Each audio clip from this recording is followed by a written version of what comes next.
Bienvenidos al Estudio, tu podcast de cómics desde dentro.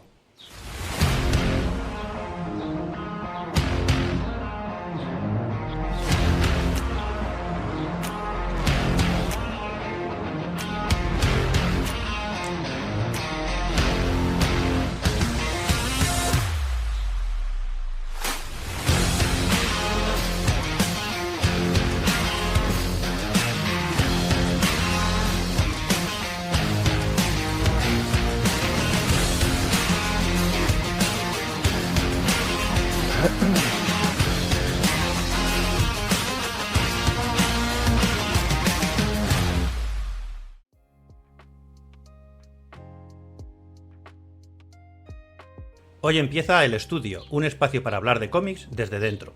Cada programa abriremos las puertas del estudio para charlar desde la trinchera sobre lo que nos gusta, los cómics, ya sea una grapa, una etapa, serie, artista, cómo nace un personaje, los salones, las dinámicas editoriales e incluso las decisiones que no siempre se ven en la página final. Si te interesan los cómics y especialmente cómo se hacen y quién los hace, este es tu sitio. ¿Y quién forma parte de nuestro estudio? Pues paso a presentarnos en estricto orden aleatorio.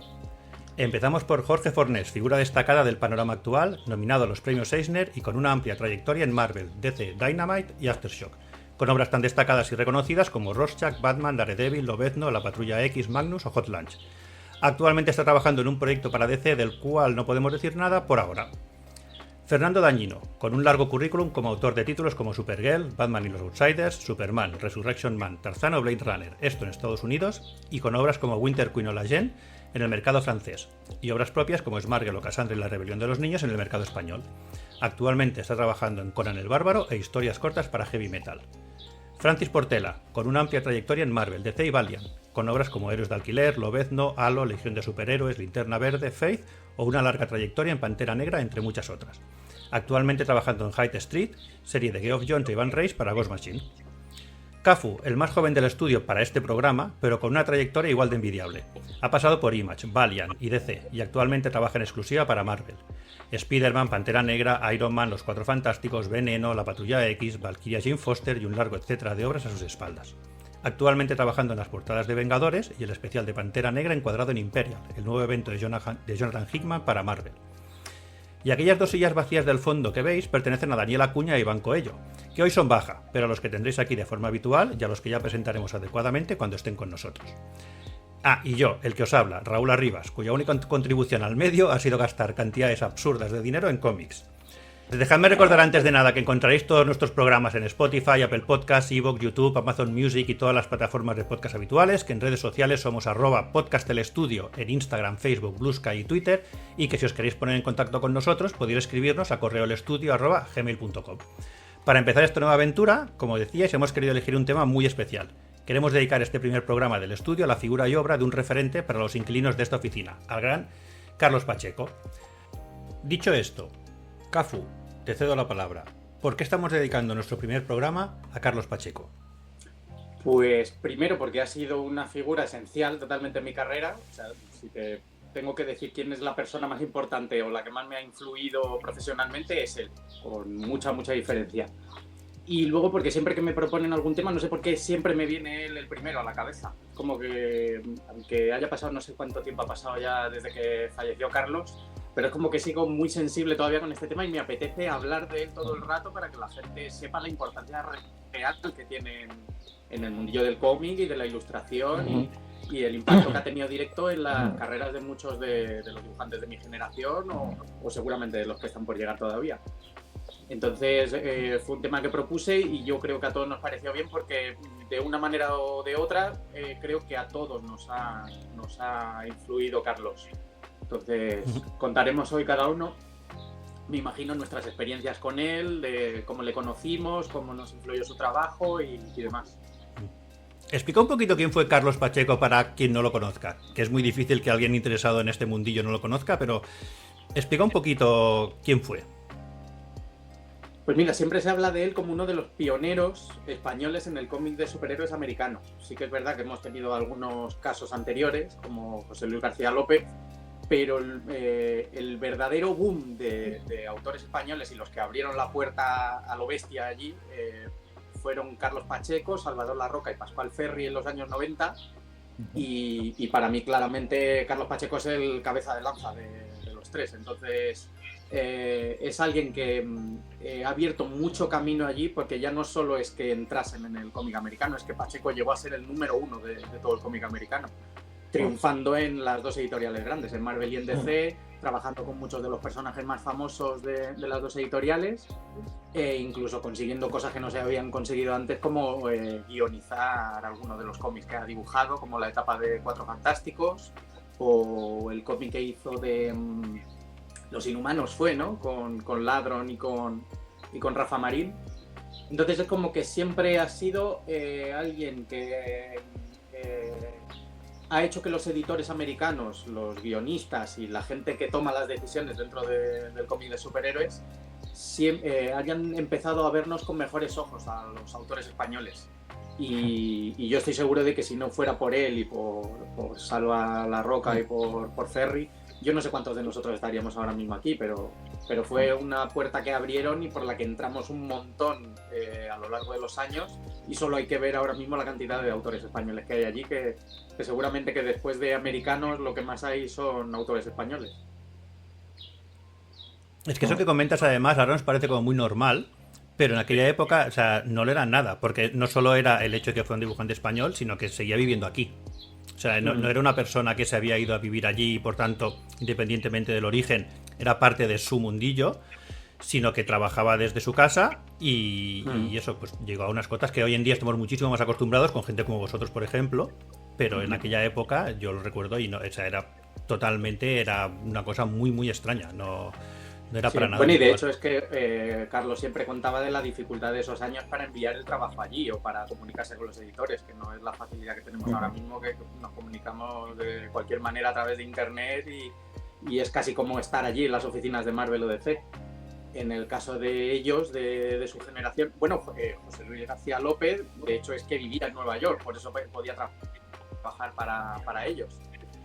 Pero ya con esta generación de los años 90, pues tenían que buscarse todas las mañas posibles para enviar los originales físicamente allí a Nueva York, o a través de fax.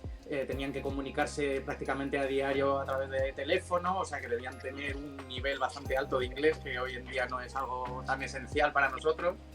Y a pesar de todas esas dificultades, pues consiguieron triunfar en el cómic americano y hacerse un hueco muy muy bueno, vamos, ya como decía antes, Pacheco de hecho es que ha llegado a ser el número 1 durante unos cuantos años. Sí. Además que cuando mandaban las páginas por correo tenían 1000 anécdotas. Ahí me explicaba Jesús Merino muchas veces que les llegaban las páginas mojadas porque había llovido. Porque claro, cuando tenían que hacer rectificaciones tenían que volver a enviar las páginas de Estados Unidos aquí y volverlas a enviar ellos. Ya, Madre, es una locura. Sí, bueno, surrealista. No solo eso, sino que lo sé por algunos dibujantes ingleses, incluso si daba la casualidad que te podías entiender a ti mismo, muchas veces tenías que enviar el lápiz, luego lo rotulaban y te lo devolvían para que lo entintases y lo tenías que volver luego a enviar. O sea, el producir siendo extranjero era más complicado, por eso también eran más reticentes en aquel entonces. Pero además es una época donde los cómics eran mensuales, o sea, casi no había fines como estamos acostumbrados ahora. Sí, claro, cada vez menos. Yo no sé si los filipinos, por ejemplo, todos los de The Tribe, que entintaban Conan y Espasadaje, ¿estaban en Filipinas o estaban en Estados Unidos? ¿Alguno lo sabéis? Es que estaban en Filipinas. Estaban en Filipinas y ahora no recuerdo si era Rudy Nebres o otro de ellos que trabajaba también, les hacía de agente. Y también me llegó en su momento de que se quedaba más dinero del que tocaba. Pero bueno, son historias. Uno de ellos, sí. Sí, son historias que se alejan de Pacheco, o sea, vamos a... Sí, no, pero era un poco para situar la dificultad de esa época, de lo que decimos, ¿no? De estar enviando papel, ¿sabes? Y que te devolvieran, a la distancia se supone, y correos que a veces, bueno, en fin, yo qué sé. Sí, los servicios de paquetería no serían los está la anécdota esta famosa que... No sé si me la contaste alguno de vosotros o quién me la contó, que alguien en correos allí en San Roque hacía fotocopias de los originales de Pacheco, que cada vez que llegaba un paquete lo abría. Sí, la he escuchado yo también. que gracias a eso hay muchas hay imágenes de los originales a lápiz de aquella época de Pacheco, porque si no, no hubieran llegado hasta nosotros. Qué bueno. En todos los rincones hay entrepreneurs, ¿eh? Sí. Ya, Y luego gente que trabaja en correos que se queda al paquete. En correos de aquí o en correos de allí, claro, porque si tú ves un paquete tamaño A3 que pone Bill Sienkiewicz, por ejemplo, pues, igual te entran ganas, ¿sabes? Tienes que saber quién es Bill Sienkiewicz también, ¿no? O sea, no sé si todo el mundo en correo sabe quién es. Cafu, una pregunta, porfa. Antes has dicho que era Pacheco tu máxima influencia, pero no veo esa influencia no, la verdad es que no. Estilísticamente. No, estilísticamente no. Los primeros años sí, pero claro, los primeros años yo estoy hablando de la adolescencia, que fue cuando me obsesioné con Pacheco. Sí, luego creo que Fernando tenía unos 40 años o así ya. Y es algo... ¿Cómo? Sí. Que creo que Fernando tenía unos 40 o así, por aquella época. ¿Cómo lo sabes? Eras mi tutor. Pues es algo que, mira, precisamente ahora da la casualidad de que estoy pasando por una etapa en la que me estoy replanteando el estilo, que he tenido que hacer unos cuantos cambios en mi estilo y estoy empezando a pensar seriamente volver un poco a la influencia de aquellos años que tenía Pacheco en mi dibujo. Y de hecho, mira, yo es que siempre cuento en todas las entrevistas y en los podcasts que grabo que yo tengo esto siempre a mano. Esto es el Siempre Vengadores, para los que estén oyendo solo el programa. Tengo un tomito de tapa blanda del Siempre Vengadores siempre a mano como si fuera una biblia. Entonces yo lo consulto para cualquier momento que necesito alguna idea. Sí que es verdad que estilísticamente no, pero me lleva a muchas ideas que luego aplico a mi trabajo. Y para mí es el cómic más importante de mi vida por la influencia que ha tenido en... Bueno, el número 12 del Siempre Vengadores, al leerlo fue cuando decidí que quería ser dibujante de cómic. Y yo había dibujado muchos cómics antes por gusto, pero nunca había pensado que era una posibilidad real el que un español pudiera trabajar para Estados Unidos. Pero al ver que Carlos Pacheco estaba triunfando, un tío gaditano trabajando desde España para allá, dije, pues lo voy a intentar. Y ya con 16 años fue cuando me encabezoné y gracias a eso como que empecé a practicar, pero de manera enfermiza, vamos. Yo estuve obsesionado esos años con el trabajo de Carlos y con llegar a conseguir algo parecido a lo que había conseguido él. Bueno, es que fue un poco como referente, ¿no? Porque salió de aquí además de Forum y era como la escalada y cuando entró en Estados Unidos, bueno, primero en Marvel UK. Sí, claro, era una época en que Marvel decidió abrir una sucursal en Gran Bretaña, ¿sabes? Sí. Bueno, la sucursal la tenía abierta ya desde hacía muchos años, pero ahí a principios de los 90 como que se lanzó a hacer mucha más producción propia, porque piensa que el Capitán Britannia de Alan Moore, bueno, el que más conocemos es el de Alan Moore, pero ya era previo, eso ya se hacía para Marvel UK. Claro, logísticamente era mucho mejor para los autores que trabajaban en Europa, porque no tenían que mandar las páginas tan lejos. Pero, sí. No sé, yo el libro del arte de Carlos Pacheco, que creo que es el que tenemos todos de Forum. No, ya no. ¿Tú no ya te arriesgaste a hacer con ese libro? No. Yo cuando apareció eso ya estaba un poco cansado de Pacheco. Te voy a decir que realmente a mí nunca fue una influencia estilística, pero sí que tenía esto, sí que tenía el que era la imagen de que desde aquí se podían hacer las cosas. Y ahí ya me remonto a cuando Cafu iba con pantaloncito corto todavía. Sí. O sea, esos primeros años 90 y esa o sea, antes comentábamos así fuera de micro, ¿no? El que yo a Carlos lo conocí en 1990. O sea, en el Salón del Cómic de Barcelona, yo siendo pues nada, un chaval de 15 años. Y nos acercamos, un amigo, Víctor, un amigo mío del instituto, y yo nos acercamos al stand de Planeta, y bueno, Carlos Pacheco era el que hacía las portadas de Forum, súper guapas todas, y acababa de publicarse un número con una historia suya, un número de Marvel Héroes de Forum con una historia suya, o la historia de American Soldier, no sé si la tienes, Cafu. Sí, me acuerdo. Sí, yo la tengo también, American Soldier. Sí, o sea, salió como una especie de suplemento, que no era una historia completa, era como... Era como al principio una historia. Sí. Y salió en un número de Marvel Heroes que eran todo ilustraciones, además. Y bueno, estaba esa historia ahí. Y estaba en el stand de Forum y estaba solo. Claro, nosotros no nos lo podíamos creer porque en nuestra cabeza Pacheco ya era famoso. Cosa que no es verdad, ¿no? Y nada, nos acercamos y nos dijo, si creo un dibujico. Y nos hizo un dibujico. Como si le viera ahora mismo. Yo Francis lo conocí en el 93 también en el Salón de Barcelona, pero tuve que pelear con trozos de botella rota para que me hiciera un dibujo porque no había una cola. En el stand no había una cola normal, sino que era, pues bueno, sálvese quien pueda. Entonces íbamos tirándole el folio a Carlos, que estaba ahí detrás de un stand, y nos iba haciendo un dibujillo. ¿Esto en el stand de Planeta? Bueno, sí, claro, el de Forum. Entonces, después de estar una hora por ahí dando codazos, le tiro la página y me puse tan nervioso que me dijo, ¿qué quieres que te dibuje? Me puse tan nervioso y yo veía pasar pícaras, y le dije, una tía buena. Y el cabrón cogió y me dibujó a la tía Mai con una bandeja de magdalenas, que todavía lo tengo por aquí colgado, con un letrero que ponía la tía más buena del universo Marvel. Mire, se oían las risas hasta el fondo del pasillo de la estación de Francia. Bueno, pero te dibujó algo. Me dibujó algo que no tiene nadie más, que es una tía May con la bandeja de las magdalenas, ¿sabes? Qué bueno. Pero mira, yo el año antes a ese también lo vi en el Salón del Cómic, pero nos lo encontramos por los pasillos. Iba con este mismo amigo y bueno, y le saltamos para hostia, no recuerdo que le pedimos que nos firmase, si alguna portada o alguno de los fanzines que habían salido ya creo que ya habrían salido del estudio basados en él. Y nos habló de lo que estaba haciendo en Marvel UK y nos llevó al stand de Marvel UK porque aquel año 92... Esto en el Borne, ¿no?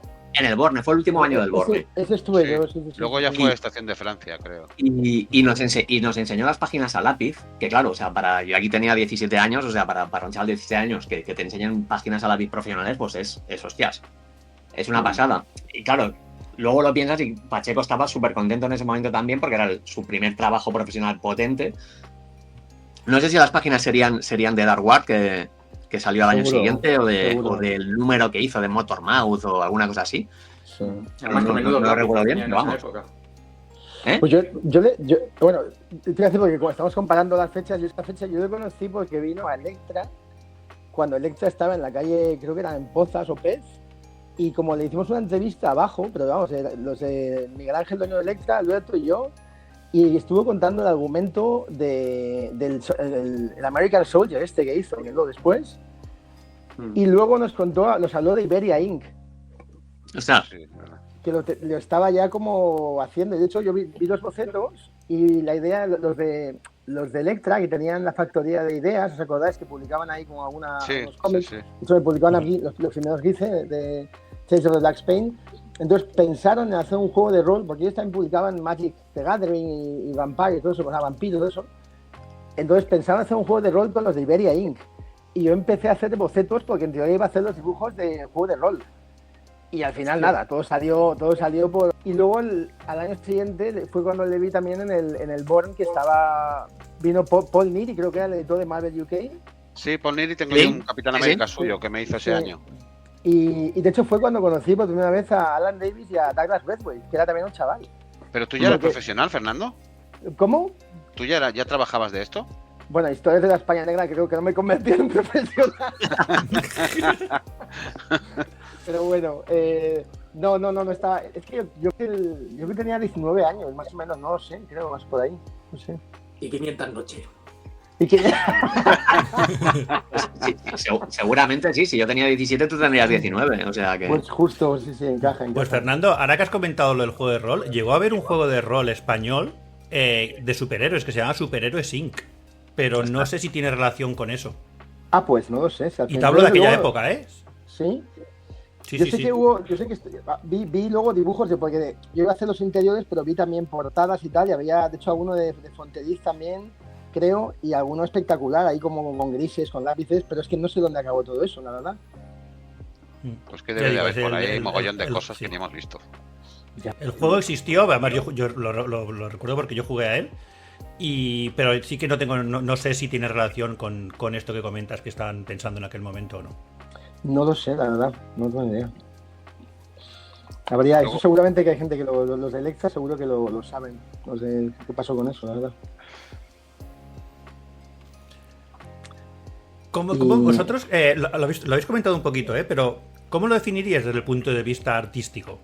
¿Qué creéis que lo hizo especial en aquel momento para llegar a donde llegó? Aparte de ser muy bueno, pero que artísticamente, ¿en qué creéis que destacaba? A ver, yo creo que destacaba que era de estos tres que hemos hablado, que eran 3/2 más, ¿no? O sea, eran Pacheco, Ferri y La Roca, y entraron así de rebufo también Óscar Jiménez y... Sí. Guarnido. No, Guarnido no, Guarnido se fue para Francia. Ángel, Unzueta. Unzueta también... Ángel, sí. Guarnido también estuvo en la camada aquella de Forum, por eso. No, sí, pero y hacía unos pósters maravillosos. Sí. Todos Francis, tenemos en la cabeza un póster de Inferno con Iliana cojonudo. Francis y Paco Díaz, Paco Díaz de Mallorca también. Paco Díaz también... Sí, también... me contó que estuvo también en esa primera jornada, lo que pasa es que bueno, que salió menos curro, pero sí. No, pues de Paco lo que hizo no entró en mi radar, ¿sabes? O sea, los otros sí.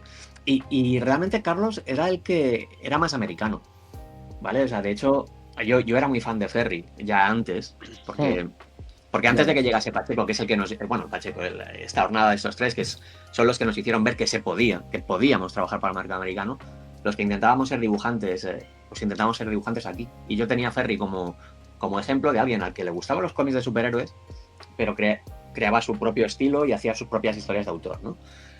Y sin embargo, lo que hacía Ferri al principio no se acababa de adaptar bien. La Roca no era tan espectacular como Pacheco. O sea, producía muchas más páginas, pero no era tan espectacular. Y Pacheco tenía eso, tenía lo mejor de cada dibujante americano de la época, por así decirlo. Tenía esa fuerza de Alan Davis o de García López. En ese momento utilizaba también un estilo y una composición de página, sobre todo, muy de los 90, ¿no? Muy moderna, entre comillas, aunque ahora no nos guste demasiado todo aquello, pero era así. Y eso pues nos hacía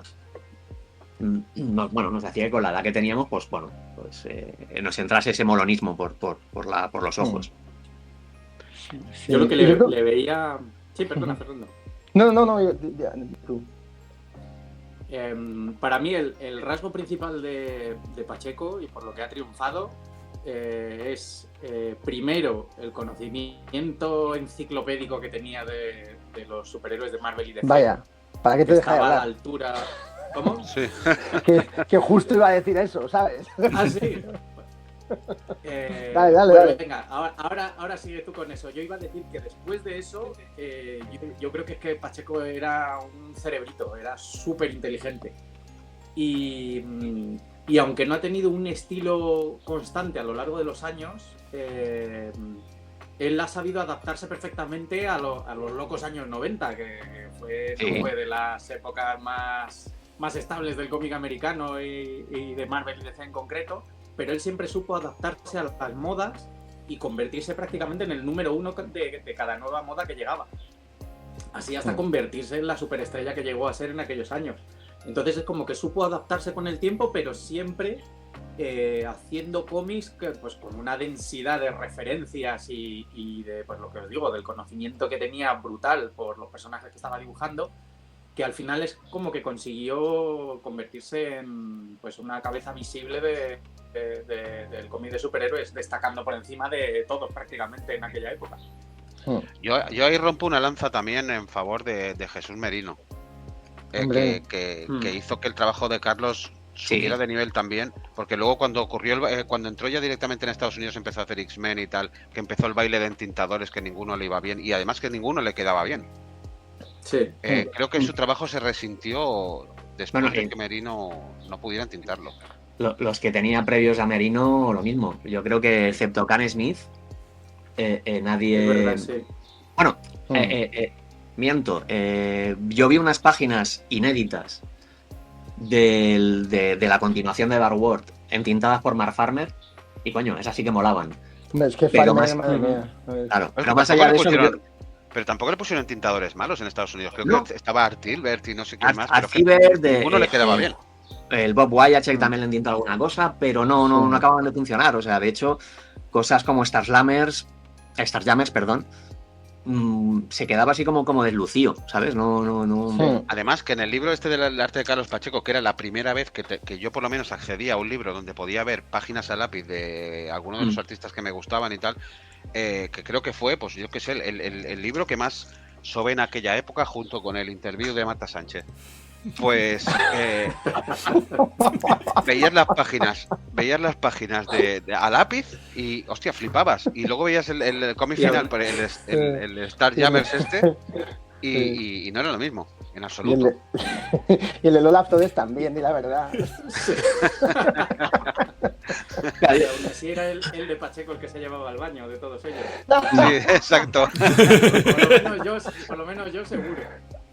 Pero es que incluso con lo que decís, yo estuve revisando el de Starjammers, por ejemplo, que has comentado, que lo tengo por casa, y para ser de aquella época de los 90, se sigue leyendo muy bien, porque en aquella época en los cómics de Estados Unidos creo que tuvimos lo mejor y lo peor, aunque en aquel momento no lo estábamos viendo, y es un cómic que, hostia, lo lees hoy en día y sigue siendo muy, muy chulo de leer y muy bien, o sea, lo puedes disfrutar.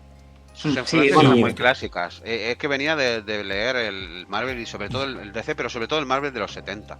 Entonces, al tener influencias tan clásicas, tanto de narrativa como... sabía de dónde venía todo. Que luego en los 90 nos encontramos cantidad de autores que se tiraron ahí a hacer rayas que no sabían de dónde venía todo eso. Entonces no tenían una base sólida, que es lo que ahora no aguanta. Pero se ve claramente que... También hay que... Bueno, Francis... Sí, no, yo iba a decir que también hay que decir que estamos hablando de los entintadores, pero algo que también le sentaba como un tiro, bueno, a él y a todo el mundo. Era algo que sí, que en ese momento veíamos como muy guay y ahora en retrospectiva se ve bastante flojo, que es el color. Hostia, ya colores de Liquid. Sí, bueno, de Liquid y de Liquid aún, pero es que en general todo ese color, esa primera hornada de color digital de los años 90, la ves ahora y dices, o sea, en el momento en la época lo petaba, ¿eh? Exacto, en la época lo petaba y lo dicho, como éramos jovencicos y el brilli nos impresionaba. Que nos tiramos como locos a comprar el X-Force número 1 del Eiffel. O sea, a ver, pongamos todo en perspectiva. Era la novedad. Sí. Ya, yo justo iba a recalcar lo que decía Francis. Bueno, primero lo que decía Cafu el conocimiento tan grande que tenía de cómics. O sea, era una cabeza total y... Ya en las portadas de Forum se veía sobre todo esa etapa setentera de la guerra Kree-Skrull que le encantó tanto, que luego se vio cómo se repitió un homenaje en Avengers Forever. Y lo que decíamos, sobre todo el tema de, justo decía del color también, cómo haber superado esa etapa en que había unos volúmenes que todos odiamos, que te ponían un pómulo que parecía, yo qué sé, macho, el hombre elefante de repente, o sea, era como... Y a pesar de eso, que tu estilo, ¿sabes? Todavía siga brillando y te conviertes en el número 1, la verdad es que es superar muchas dificultades, me parece, ¿eh? Sí. Mira, si iba a contar, hablando otra vez, retomando lo del tema de los entintadores, los libros estos de arte de Pacheco, que comentaba también Fornés y que tenemos casi todos, a mí es que me da un Stendhal viendo esos lápices, porque son de los lápices más currados que he visto nunca. Entonces la frustración que te daba luego al ver, por ejemplo, los de su etapa de X-Men, que él tenía estilo amerimanga en esa época, era un poco rollo Madureira a su manera. Luego lo que veías en el cómic es que no tenía nada que ver por las tintas estas tan no eran para nada orgánicas, eran como muy mecánicas de aquellos años. Y aún así es un cómic que es espectacular de ver, pero claro, si no has visto previamente los lápices, es que si ves los lápices para mí es una obra de arte, vamos, lo que hacía en esa época. Sí. Y los Cuatro Fantásticos igual, tienen unos lápices preciosos. Ahí está Merino.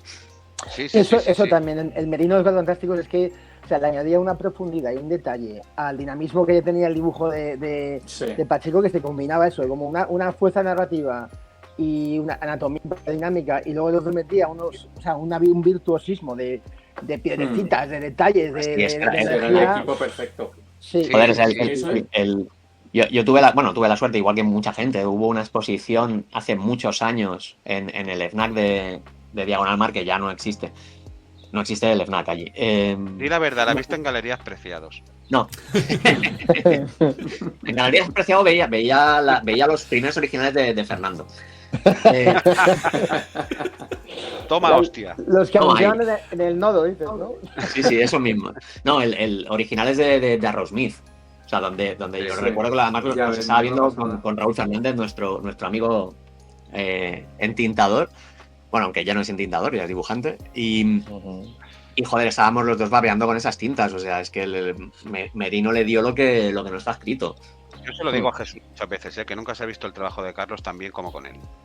Sí, con todo el respeto del mundo a los demás. No... Exacto, sí, por supuesto. Pero no sé, era una química especial. Total. Por cierto, tengo una página yo de esos Aerosmith, Francis, colgada de la pared. La que bajan del tren. Pues os reiréis, pero en una época en que no se coleccionaban originales, la compré por 80 euros. Joder. Hostia. Sí, me la firmó Carlos precisamente. Ahora no, ahora compres lo que vayas a comprar y nosotros nos beneficiamos de ello, los precios están subidísimos. Pero en una época donde no se coleccionaba mucho, la encontré por ahí y la compré sin pensar siquiera que luego se revalorizara ni nada. Me encantaba el trabajo de Carlos y por eso la pillé. Y luego se la llevé a él para que me la firmara.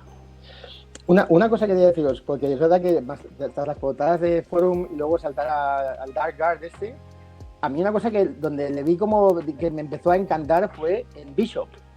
Sí. O sea, Bishop para mí fue un curro donde se empezó a sentir como... No sé si fue el primero que hizo para Marvel USA, me parece, ¿no? No es para Marvel UK, Bishop no fue para... No, fue no su primer trabajo para Estados Unidos, porque lo primero fueron varios números de Flash, pero creo que fue el primero para Marvel. Para Marvel USA, se me había olvidado el Flash ese de Mark Waid, ¿no? Hizo el Flash con Mark Waid, sí. Hostia, sí. Esas son las cintas de Francis de Cam Smith, que es la leche ese cómic. Exacto. Después de Merino, es las mejores tintas que ha tenido Pacheco nunca. Sí. Sí, recuerdo. Y de hecho es que él estaba desmelenado en ese cómic. Tiene unos recursos narrativos, unas composiciones brutales. Sí. Pero que es curioso cómo soltó de DC a Marvel en esa época, ¿sabes? O sea, que hizo Flash, después de estar en Marvel UK, se fue a DC, luego volvió a Marvel. Sí. Bueno, en realidad no hizo tanto cambios. Estuvo en Marvel varios años. Después de Bishop hizo Starjammers, hizo Excalibur, la Patrulla X.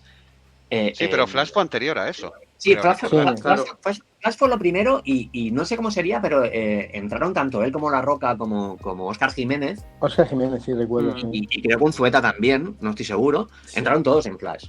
Sí, Unzueta también. Un editor que dijo, ostras, vamos a contratar panchitos que nos salen baratos. Y compartían a gente. No, a Carlos no tuvo. Y se confundió de...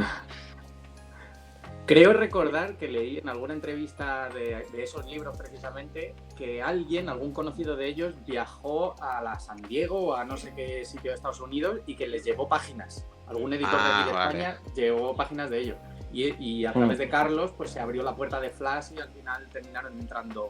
De hecho, Óscar Jiménez creo que entintó a Pacheco, ¿no? En aquel momento y como que metió la cabeza de entintador y luego ya le dieron la serie a Óscar. Le entintó en Dark World. Pero sin embargo luego en Flash dibujó Flash. Sí. O sea, en Flash no le entintó. O sea, ahora no recuerdo exactamente quién le entintó. Espérate que lo consulto. Que lo tengo. Ay, yo también. José Marzán. Ese sí. Sí. Que bueno, tampoco quedaba tan mal. No, esos cómics la verdad es que están muy bien también. E incluso los de Óscar Jiménez, yo era muy fan de... Yo también. De Óscar Jiménez. Sí, tenía un talentazo el tío, la verdad. Sí, y tenía 18 igual aún lo tiene, Fernando. Sí. No, digo en esa época, joder. Que es verdad que yo es que le conocí en el Born, me recuerdo, y hablé con él y el tío es verdad que tenía... ¿Cuántos tenía? Francis era súper joven el tipo. Estoy que creo que es más joven que tú. Era menor de edad. Lo sabes. Bueno, eso no es muy difícil, Francis. Sí. Creo que está pues precisamente entre tú y yo, o sea, que a lo mejor tiene un año más que yo, uno menos que tú, una cosa así. Porque entre tú y yo que hay un año, ¿no? No, nos llevamos 2. Es para que conste un poco en la sesión. Que conste ahí, Tú eras del 73, ¿no? ¿Cómo? Tú eras del 73. Sí. Y yo del 75, pues son 2 añitos, ¿no? 2 añitos, eso no es nada. Claro. No, pero No hay cantidad de viejos, tío. Sí que es verdad que cuando Óscar Jiménez entintó a Pacheco en Dark World creo que tenía 18 años, una cosa así, o sea... Sí, era un chaval, ¿ves? Viendo que os gusta entrar en el plano personal entre vosotros, ¿cómo lo definiríais a Pacheco desde el punto de vista personal? Sobre todo los que tuvisteis más trato con él. Porque creo que cómo él era como persona también influyó mucho en la influencia que pudo tener o en el legado incluso que pudo tener dentro del mundo de los artistas aquí. Yo creo que sí, la verdad. Yo para mí, para ser una persona que era, o sea, que había permanecido tanto tiempo leyendo cómics, porque no solo era un sabio en los cómics, o sea, también podías hablar de música y de cine y no te lo acababas. Sí. ¿Verdad? Para ser una persona que había estado, por eso te digo, tanto tiempo encerrado, tenía un carácter súper abierto, ¿sabes? Sí. Eso es lo que más me sorprendía. Ya ves. Porque era simpático, se hacía con las conversaciones, no sé, lo podías llevar donde quisieras, que en 2 horas se hacía el amo de la fiesta, ¿sabes? Sí. La verdad es que sí, mucho carácter y mucho carisma, ¿no? La verdad, bastante lanzado. Entonces eso creo que ayudó bastante un poco para... No, porque al final también hay que echar un poco de cara y de, ¿no? Con editores, yendo para allá. O sea, eso también cuenta que si... Da igual, todos sabemos que la calidad es buena, pero hay un mundo también de relaciones sociales que es esencial. Sí.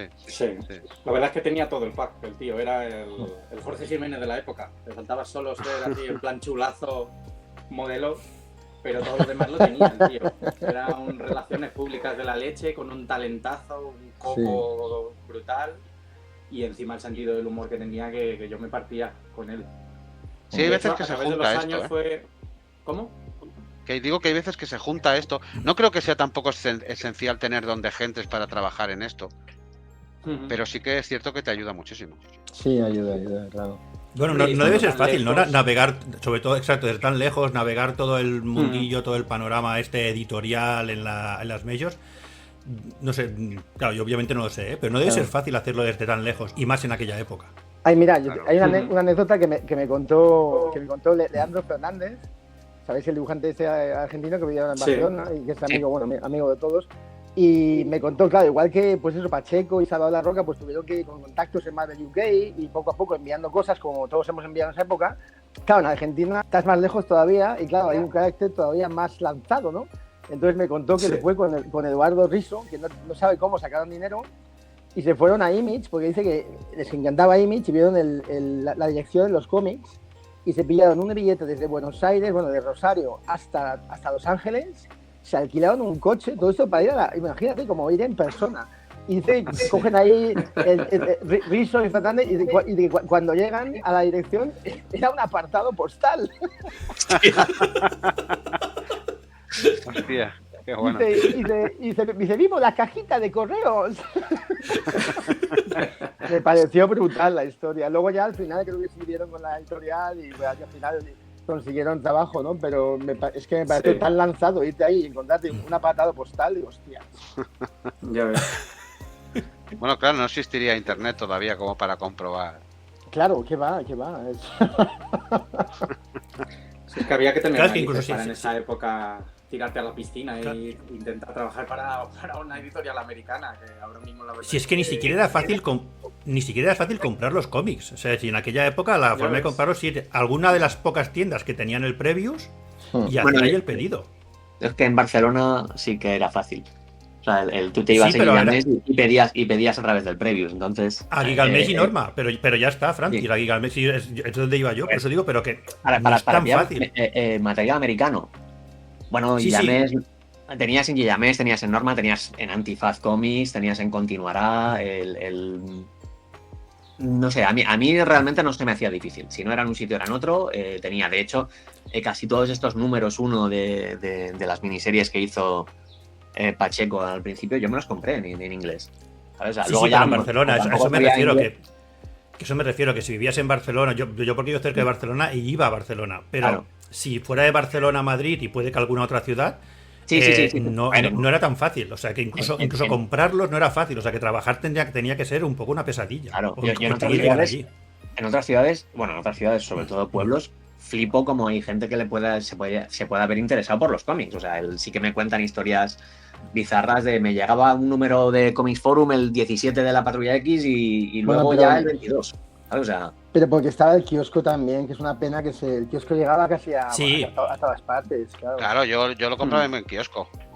Sí, pero pues digo, pero comprar el cómic americano directamente, no el de Forum, me refiero a comprar el de Marvel de DC, no, eso... era complicado. Entonces incluso llegar a trabajar es que tenía que ser un poco una pesadilla, porque lo digo, yo para comprar cómic americano, pues los mismos Star Jammers de Pacheco, todas estas series de aquella época, era ir a Norma y hacer el preview a 3 meses vista y un poco rápido allí, pim pam, porque si se te pasaba la fecha ya no lo traían.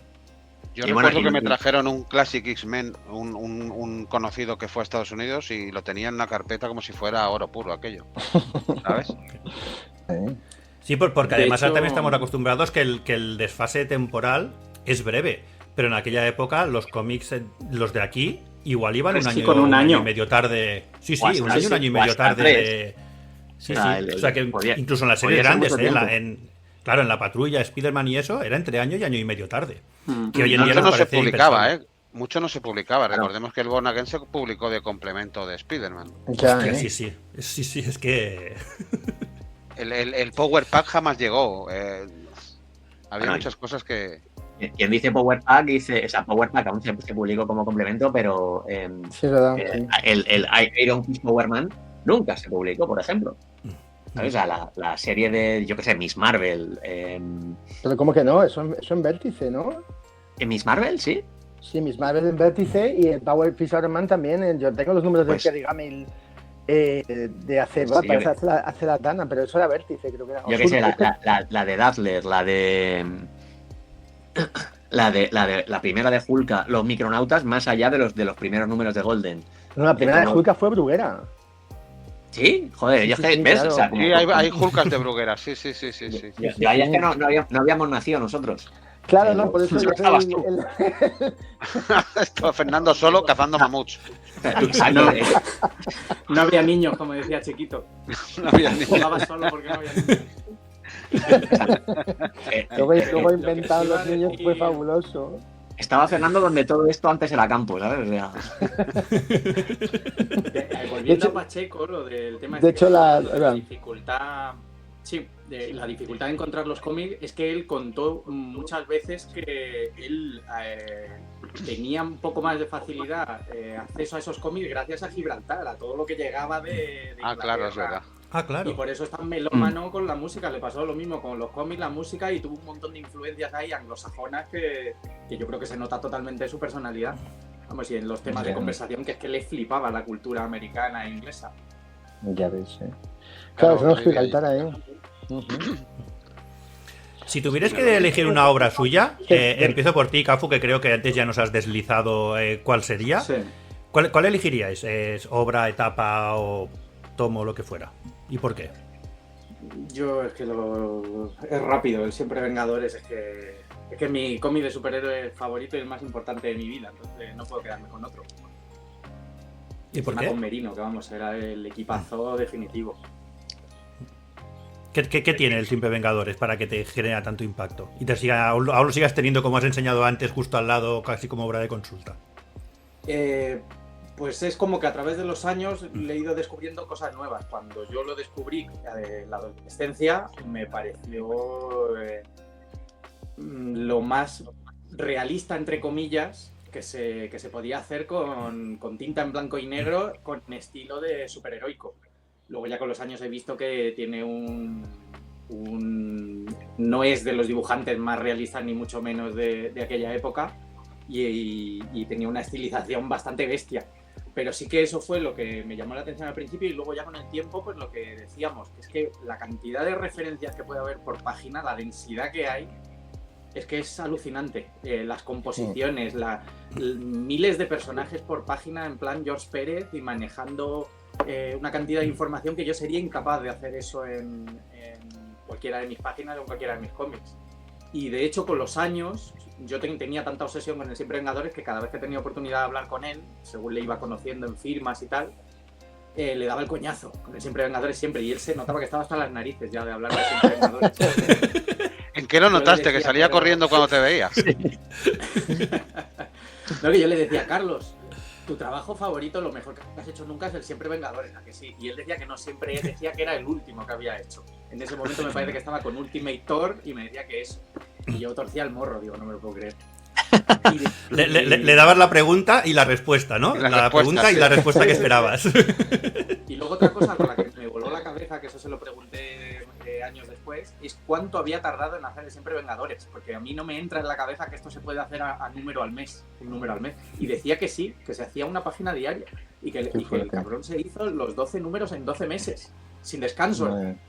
Ya no sé si exageraría o no, siendo andaluz, pero claro, eso es lo que te decía antes, Cafu, que antes se hacía mensualmente, tío. Sí, es alucinante. Sí, y el tema de las deadlines para un cómic como este, tan denso y tan complejo, haciéndolo cada mes, más lo que comentabais antes de los viajes de ida y de vuelta del papel. Bueno, en aquella época yo no sé si igual ya no viajaba tanto el papel arriba y abajo. Pero si no, eso tiene que ser ingestionable, ¿no? Si tienes que hacer luego correcciones, el rotulista, el entintador... Bueno, y no solo eso, es que estuvo aquí ya había metido la cabeza en las historias y los argumentos de todo lo que dibujaba, o sea, que el tío ya tenía una influencia tremenda. Entonces él estaba casi escribiendo a 4 manos con Cart Basile, entonces me imagino que habría muchas conversaciones previas antes de ponerse a dibujar para llegar a ver a qué escenas iban a hacer, qué personajes iban a meter, referencias. O sea que la cantidad de trabajo que tiene el Siempre Vengadores tiene que ser brutal y aún así lo sacaron en 12 meses. A mí lo único que se me ocurre es que trabajaran con mucha anticipación por si acaso. O sea que el cómic realmente se hiciera cada mes, pero que fueran a año y pico vista o algo así, ¿sabes?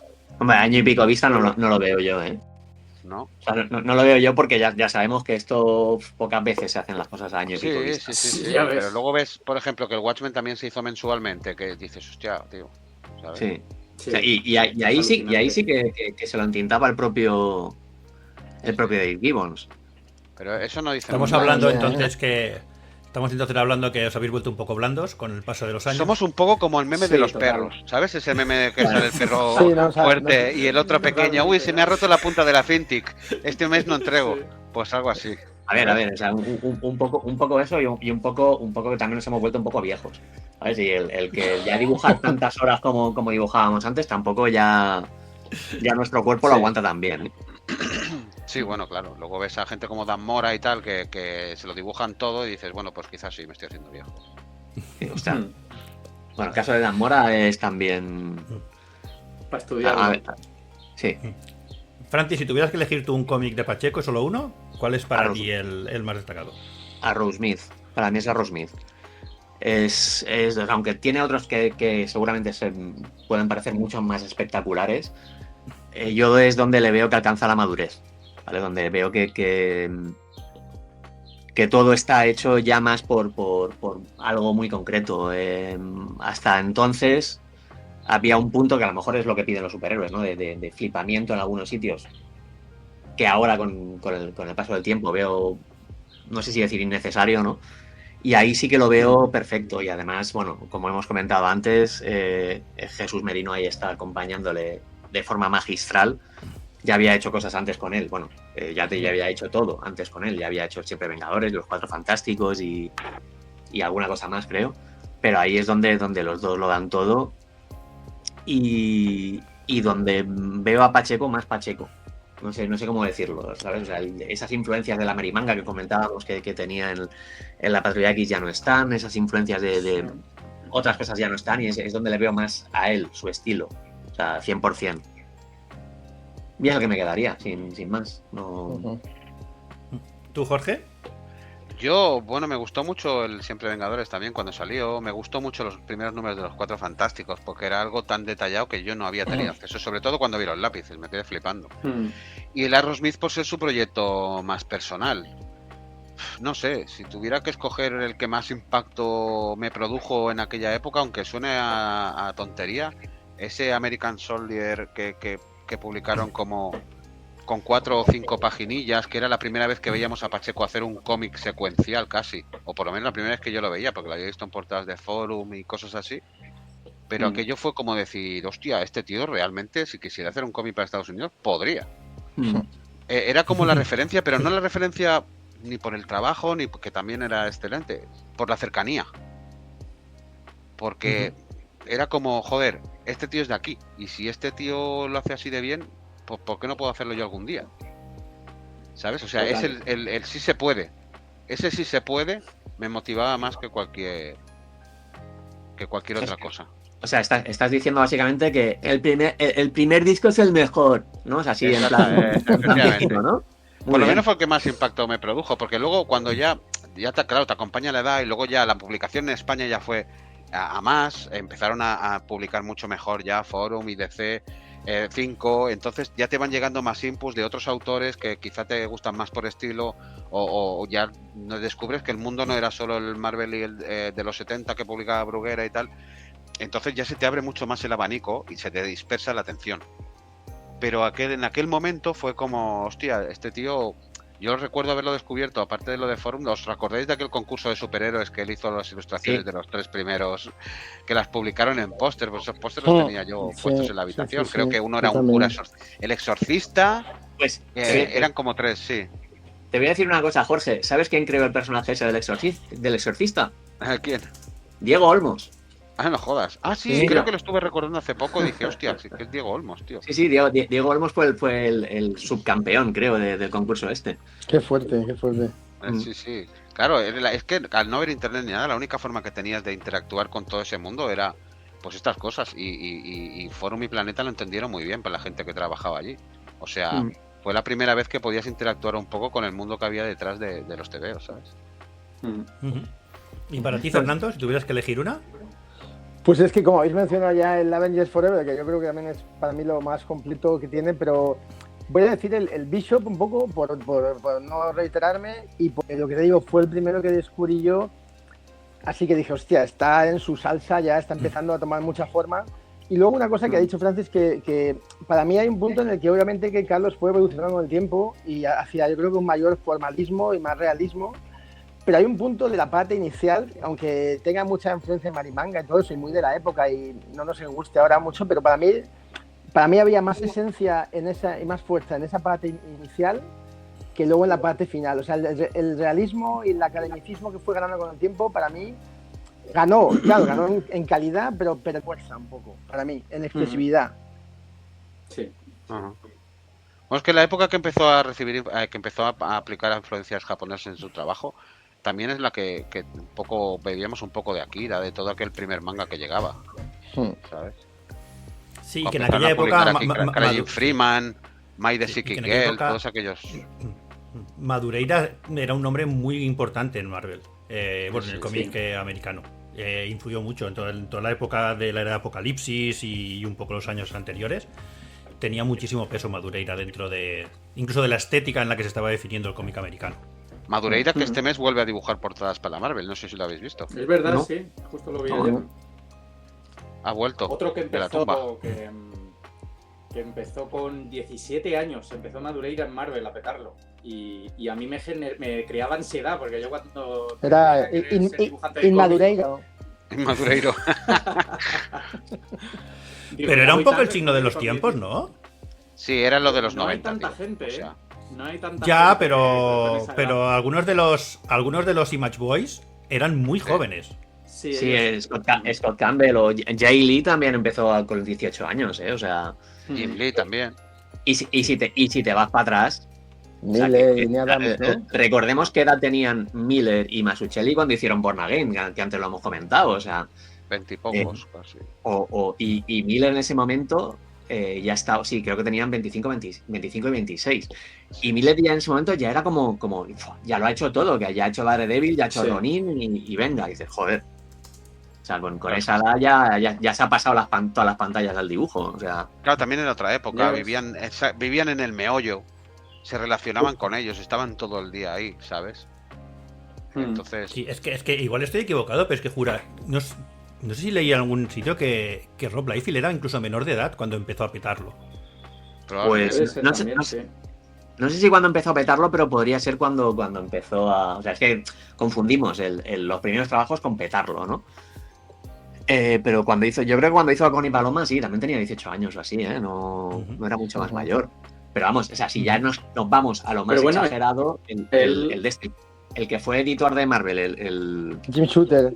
El Jim Shooter empezó con 14 años a publicar a guionizar la Legión de Superhéroes.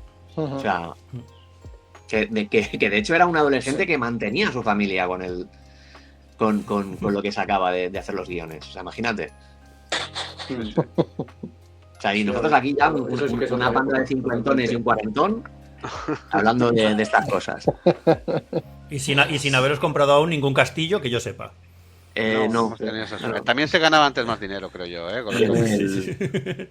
Yo tengo el Exin Castillos pero ya está, ¿no?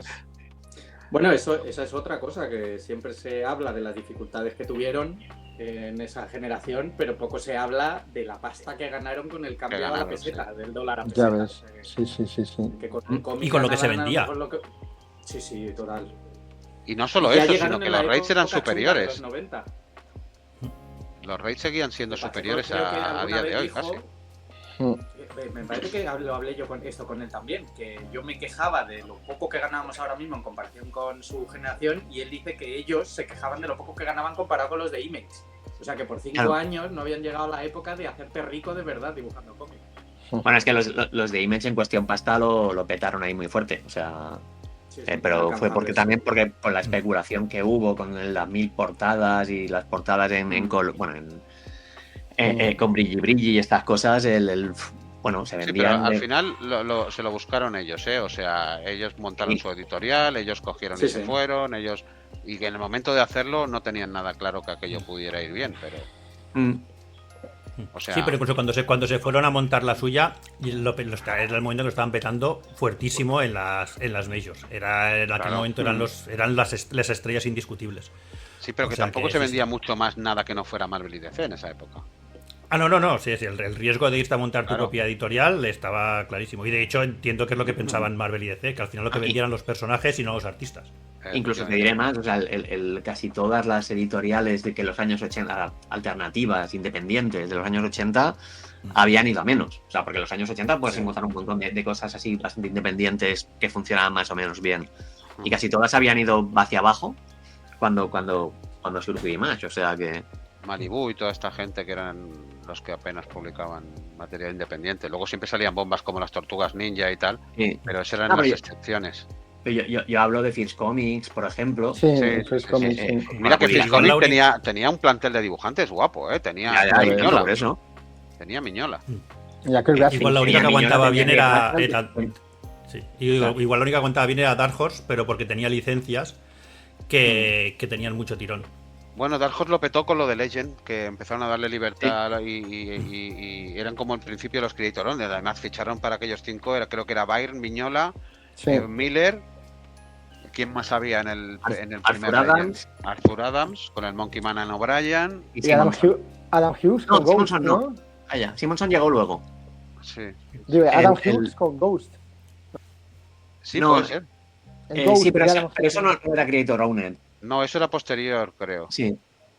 Luego el Kevin Nolan les hizo el logo. Si no recuerdo mal, pero no hizo luego nada para el logo ellos. de Hellboy.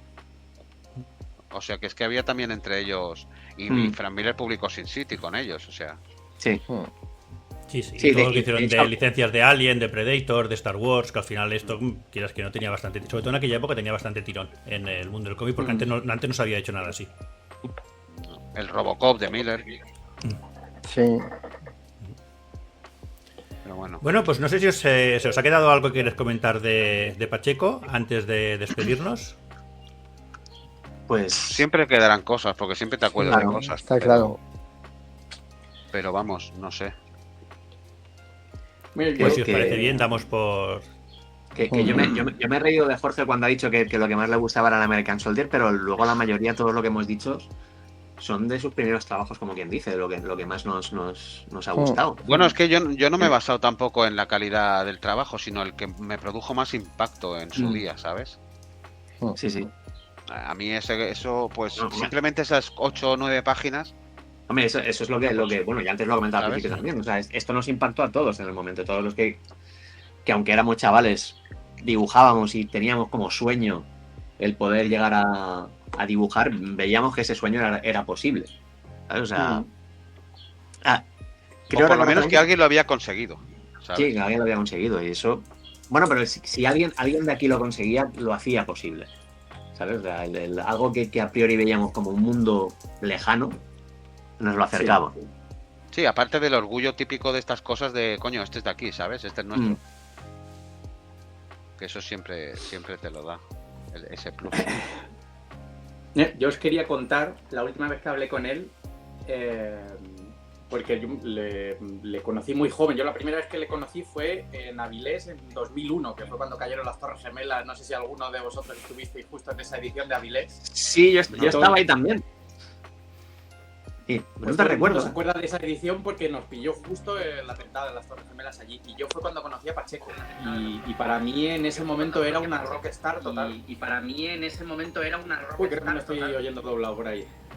Sí. Y se ha empezado a oír la calle. El efecto delay. Fernando ha sido. Pues Fernando se ha ido directamente. Y yo creo que empecé a trabajar en esto como unos 4 o 5 años después de haber conocido a Carlos y de repente empecé a tratar con él ya de colega, a coger confianza con él, a coincidir en firmas, en viajes, convenciones. Entonces es como que cada vez te vas olvidando más de la imagen que tienes de superestrella del cómic, le quitas un poco esa mística y de repente conoces a la persona, empiezas a tener confianza. Y yo tenía como un poco una disociación de personas, como el Pacheco que yo admiraba en la adolescencia y al Pacheco que ahora conocía personalmente. Y resulta que cuando mejor me lo he pasado con él con diferencia fue una convención que tuvimos en Holanda justo antes de que estallara la pandemia, justo a 3 meses de que tuviéramos el confinamiento. Y creo que es el momento que mejor me lo he pasado con diferencia con él, porque él encima estaba con unas ganas de cachondeo que no veas, estuvimos riéndonos toda la convención. Y ya empezó el tema de la convención, se fue todo al garete, todo el tema de convenciones y las quedadas entre autores y tal, y ya no le volví a ver desde aquello. Entonces, nunca tuve la oportunidad de decirle todas estas cosas que he dicho hoy y muchas otras cosas que tengo muchas anécdotas de lo que yo viví siendo fan de Pacheco al principio y la influencia que tuvo en mí. Nunca tuve oportunidad porque ya tenía tanta confianza con él que me daba vergüenza el volver otra vez a ponerme desde esa posición de fanático histérico. Pero darle la chapa con Siempre Vengadores sí que te acordaban, ¿no? Sí, eso sí, siempre. Para dar por culo con el Vengadores siempre. Nunca le había dicho que yo estaba dibujando cómics gracias a él, que toda mi familia le conocía perfectamente y todos mis amigos porque sabían que yo estaba obsesionado a principios de los 2000 con Pacheco. Y me alegro un montón de que cuando el pobre estaba ya muy malo, al final de su enfermedad, pude hablar con él y se lo conté todo. Y me quedé a gustísimo. Me imagino que le pasaría a mucha gente, que mucha gente habló con él en ese momento. De hecho, sé de muchos autores que iban allí directamente a su casa a pasar ratos con él para hablar con él. Y seguro que todo el mundo le habrá hecho ver pues, el cariño que le tenían, la influencia de su trabajo, la importancia que había tenido en todas nuestras carreras. Y yo la verdad es que estoy contentísimo de haber podido hablar con él. No le pude ver en persona, pero por lo menos le conté hasta el más mínimo detalle de todos esos años y creo que le gustó bastante oírlo. Y luego le recordaste que Siempre Vengadores era su mejor obra, ¿no? Sí. Ya la última cosa que le dije, que el Ultimate Thor una mierda, que era Siempre Vengadores. Sí, mira, por suerte era un tío muy abierto que... Coño, que no era imposible hablar con él, sino que siempre estaba dispuesto a... Y luego participaba también en un montón de podcasts y, o sea, era muy activo. Sí. Bueno, una de las cosas que he dicho al principio del programa es que este es quizá el tema que más he usado en podcast en los últimos 2 años. Seguramente es en gran parte por eso, por cómo era él con todo el mundo. Porque si no, seguramente pues alguien hubiese hablado, se hubiese hecho un breve y ya está. Pero el hecho de que haya sido tan recurrente en el mundo de los podcasts y de los programas del mundillo de los cómics, seguramente tiene mucho a ver, ya no solo con cómo era profesionalmente, sino con cómo era personalmente, imagino. Sí, además no cualquiera le dedican... No a cualquiera le dedican una página de homenaje en todos los cómics de Marvel y DC cuando llega su hora, ¿sabes? Eso te da una muestra de la influencia que también tenía allí. Y es un dibujante de cómics con calle propia, o sea que eso son palabras mayores. Exacto. Y museo ahora, que eso no estaría de más recordarlo, que acaban de abrir un museo en San Roque. Espérate que os tengo que contar otra cosa ahora que me acuerdo y la pena es que no ha pasado durante el programa, pero ayer justo descubrí que hay una asociación Carlos Pacheco allí en San Roque que venden prints con originales de Carlos, de la época con Merino. Y me compré 3 y han estado a punto de llegarme durante el programa, porque en teoría me tiene que llegar a nada, que podría haberos lo enseñado, pero con páginas de 4 Fantásticos, del Siempre Vengadores, y no recuerdo cuál es la tercera que compré. Pero hasta ese punto no son los originales, con Pacheco. Son prints. Prints, y espero que de alta calidad. Es la esperanza que tengo, porque me hubiera encantado tener algún original de la época con Merino y no he conseguido nunca encontrarlos o a un precio que yo pudiera pagar. Los hay, pero son carísimos, claro. Dejadme despedir y decir que hasta aquí el primer programa del estudio, que esperamos que os haya gustado a todos los que lo estéis escuchando. Os recuerdo de nuevo que encontraréis todos nuestros programas en Spotify, en Apple Podcasts, en iVoox, en YouTube, Amazon Music y todas las plataformas de podcast que os podáis imaginar. Que si os queréis poner en contacto con nosotros nos podéis enviar un correo a correoelestudio@gmail.com y que en redes sociales podéis encontrarnos en @podcastelestudio, en Instagram, Facebook, Blue Sky y Twitter. Estudio siempre empezando con S, no estudio, es el estudio con S inicial. Sirva pues esta primera edición del estudio como nuestro particular homenaje al gran Carlos Pacheco y nos escuchamos el próximo programa.